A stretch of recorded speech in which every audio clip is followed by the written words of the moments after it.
There's 104 days of quarantinecation, but we still have school in the middle. So the newfound problem of our generation is finding a good way to spend it.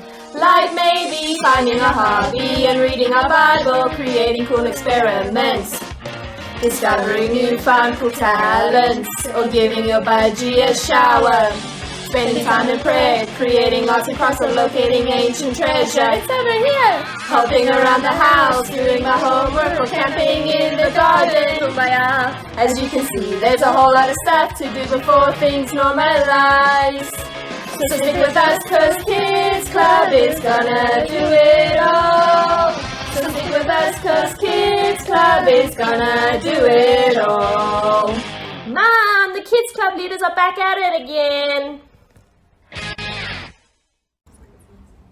Good morning everyone and welcome back to another Sunday. We have some exciting news. We're going to start a new dance today, and for the rest of the month we'll be doing this one. It's called Deep Cries Out, and we are so excited to worship with you guys, so join us, and I hope you have fun.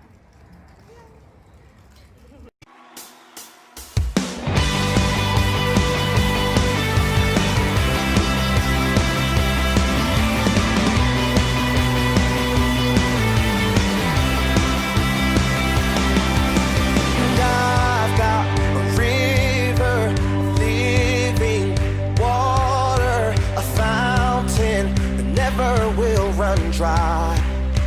Sing it out. And it's an open heaven you're releasing, and we will never be denied. Cause we're stirring up. Cause we're stirring up deep, deep wells. We're stirring up deep, deep waters. We're gonna dance in the river. Dance in the river. Cause we're stirring up wells, stirring up deep, deep waters. We're gonna jump in the river, jump in the river. Deep cries out, deep cries out, deep cries out, deep cries out. We cry out to you, Jesus.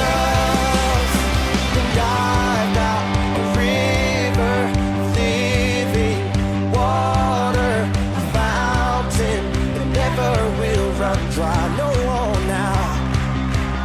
It's an open heaven you're releasing, and we will never be denied. Cause we're stirring up. Cause we're stirring up deep, deep wells. We're stirring up deep, deep waters. We're gonna dance in the river. Dance in the river. Cause we're stirring up deep, deep wells. We're stirring up deep, deep waters. We're gonna jump in the river. Jump in. And everybody sing it out. Deep cries out, deep cries out, deep cries out, deep cries out. We cry out to you, Jesus.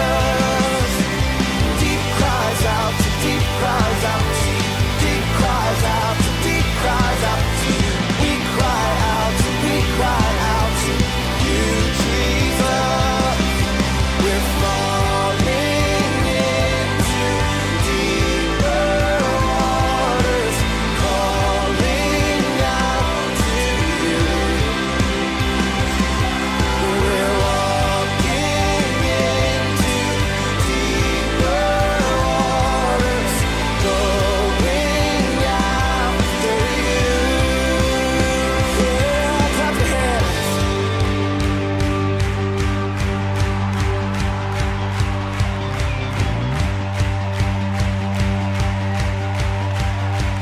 You guys ready? Here we go. And if he goes to the left, then we'll go to the left. And if he goes to the right, then we'll go to the right. We're gonna jump, jump, jump, jump in the river. Jump, jump, jump, jump, everybody. If he goes to the left, then we'll go to the left. And if he goes to the right, then we'll go to the right. We're gonna dance, dance, dance, dance in the river. Dance, dance, dance, dance, everybody. If he goes to the left, then we'll go to the left. And if he goes to the right, then we'll go to the right.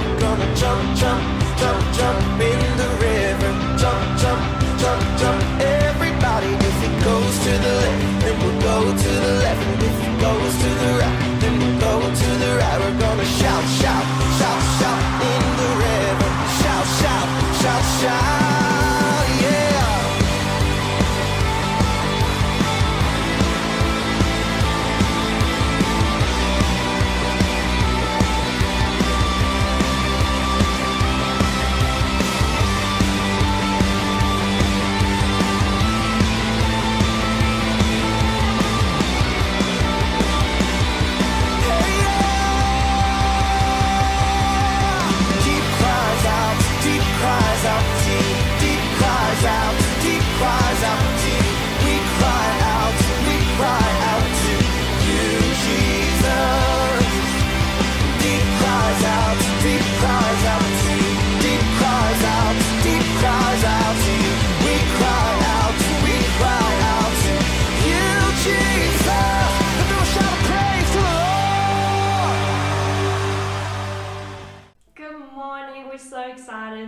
Back with us for another episode of Kids Club Online.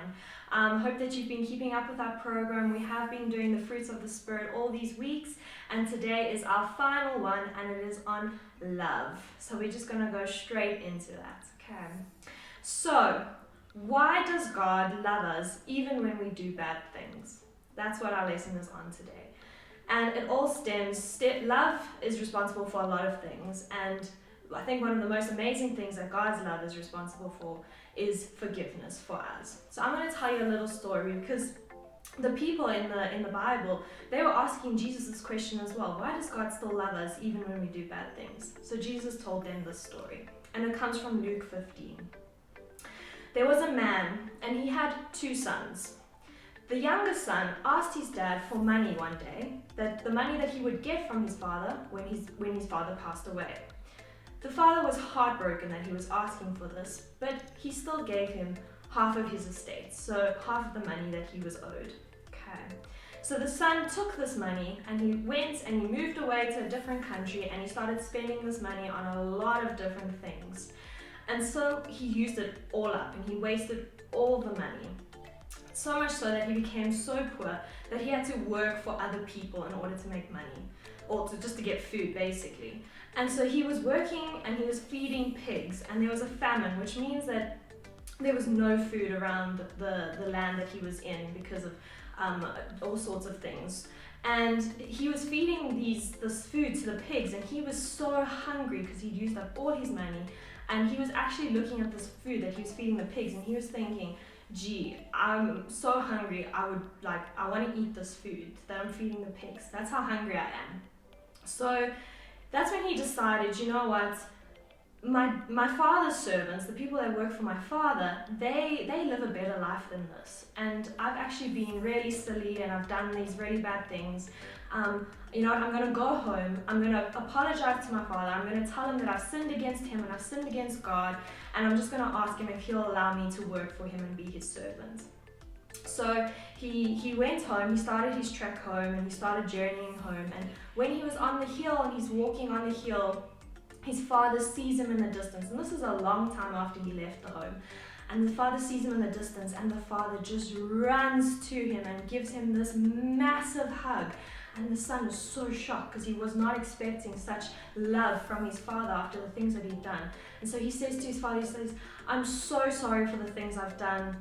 I've sinned against you and I've sinned against God, and please would you let me work for you so that I can just earn some money and just get some food and things like that. And the father, he wouldn't hear any of it.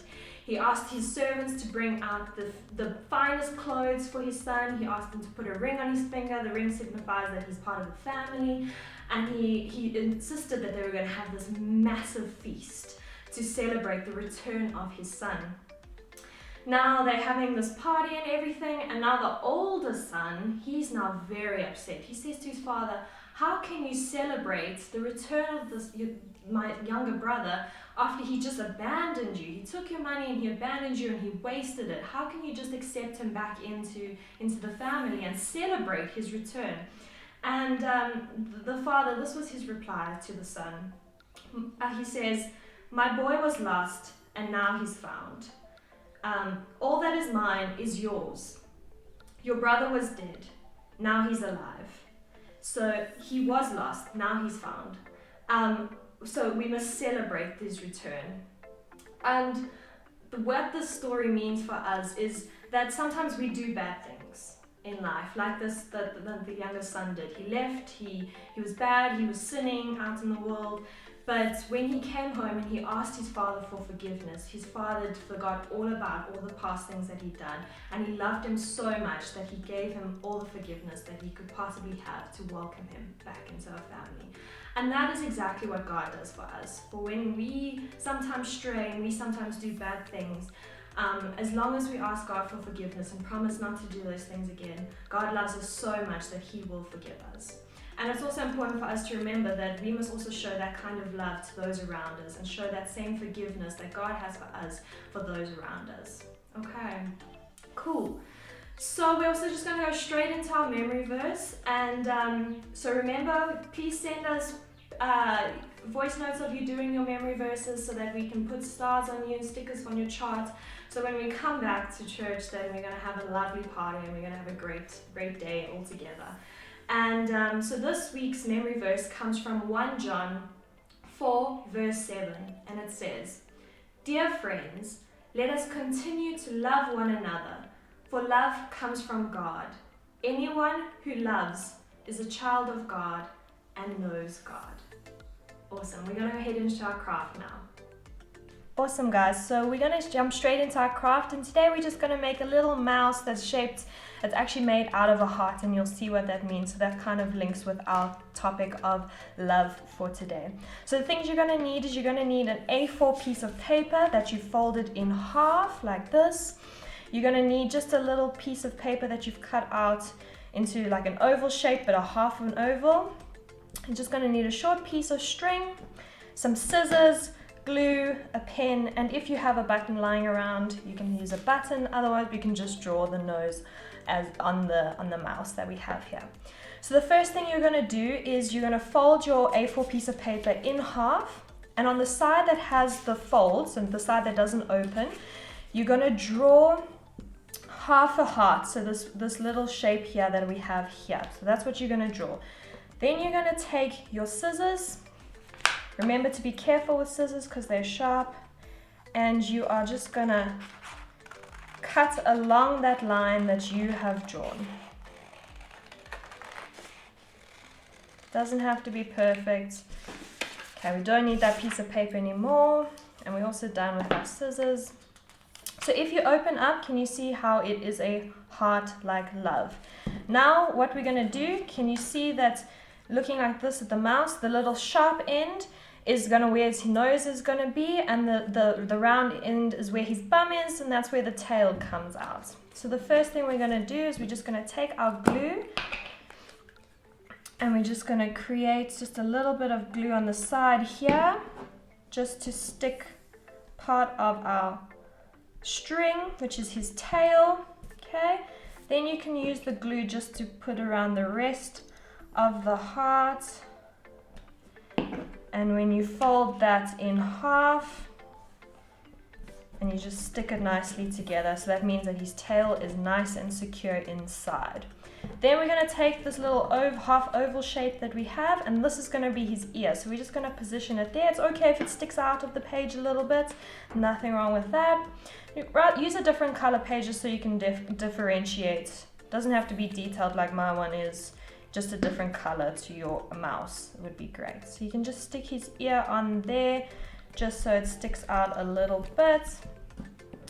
Then we're going to take the button, put some glue on the back of the button, and put that right on the tip, and that is where his nose is. And we're just going to turn it around so that we can draw an eye. If you have googly eyes lying around, that would be cool to stick on, but I don't have any of those, so I'm just going to draw an eye on him. Give him some nice little eyelashes, and there we go. We've got a cute little mouse, a little heart mouse, a love mouse. Cool, guys. Looking forward to seeing your creations. Please feel free to send us pictures of what you have made for us. Cool guys, I hope that you enjoyed today's lesson. I hope that you had fun making our cool little mice, and I hope that you just send us through your pictures and voice notes of you doing your memory verse, and we're so excited to see you again. We hope that you have an amazing week, and remember to love everyone and to forgive those around you.